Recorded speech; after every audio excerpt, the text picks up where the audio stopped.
É bem provável que você já tenha ouvido falar em podcast, mas você sabe realmente do que se trata? Para quem ainda não conhece essa mídia e está boiando no assunto de hoje, eu vou te explicar.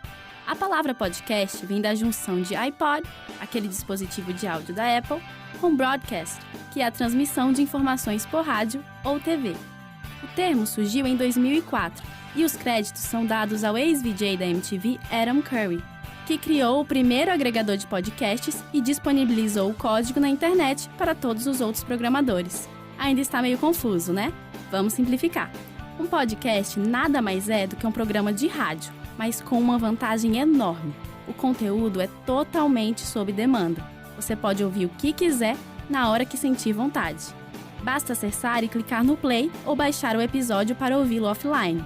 Essa é uma mídia relativamente nova, mas que pode te ajudar a ocupar aquele tempinho ocioso que você tem. Ela pode ser uma boa pedida para quando estiver no trânsito, fazendo aquela corrida e até tomando banho, né? Sei lá. Existem basicamente duas maneiras de se ouvir um podcast. Primeiro, pode ser por meio do smartphone ou tablet. É só ir na loja de aplicativos do seu aparelho e baixar um app indexador de podcast gratuito e de sua preferência. Para quem tem celular Android, os mais comuns na Google Play são o Podcast Addict, o Podcast Republic ou o Pocket Cast. Já para o iOS, existe o aplicativo Podcast que é nativo dos aparelhos iPhone ou iPad. Agora, com o aplicativo já baixado, basta abri-lo e na página principal escolher entre os diversos canais disponíveis. A maioria se dedica à cultura pop e nerd, como é o caso do maior podcast do Brasil e um dos maiores do mundo, que é o Nerdcast, com 347 mil downloads por episódio. Mas existem outros assuntos também, como história, turismo, religião e até mercado profissional. Alguns canais também têm sites, o que facilita para quem quer ouvir pelo computador.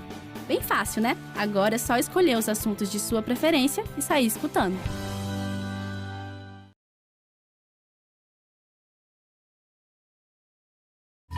Virgulino Ferreira da Silva, mais conhecido como Lampião, nasceu em uma pequena fazenda de seus pais em Vila Bela, atual município de Serra Talhada, no estado de Pernambuco.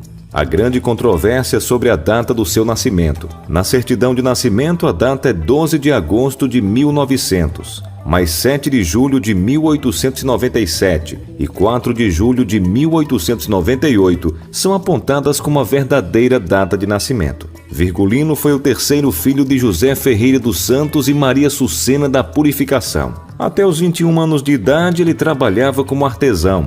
Era alfabetizado e usava óculos para leitura, características bastante incomuns para a região sertaneja e pobre onde ele morava. Sua família travava uma disputa com outras famílias locais, geralmente por limites de terras, até que seu pai, José Ferreira, foi morto em confronto com a polícia em 1919. Virgulino jurou vingança e, junto de mais de 2 irmãos, passou a integrar o grupo de cangaceiros.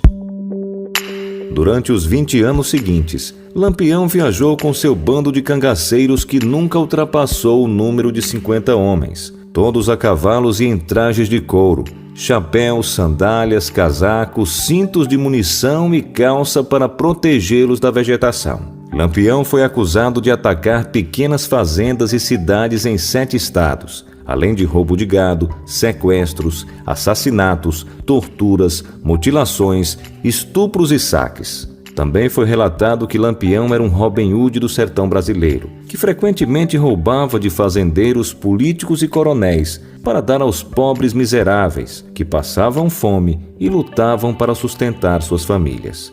Lampião era devoto de Padre Cícero e respeitava suas crenças e conselhos. Os dois se encontraram uma única vez, no ano de 1926, em Juazeiro. Sua namorada, Maria Gomes de Oliveira, mais conhecida como Maria Bonita, juntou-se ao bando em 1930 e, assim como as demais mulheres do grupo, vestia-se como um cangaceiro e participou de muitas das ações do bando.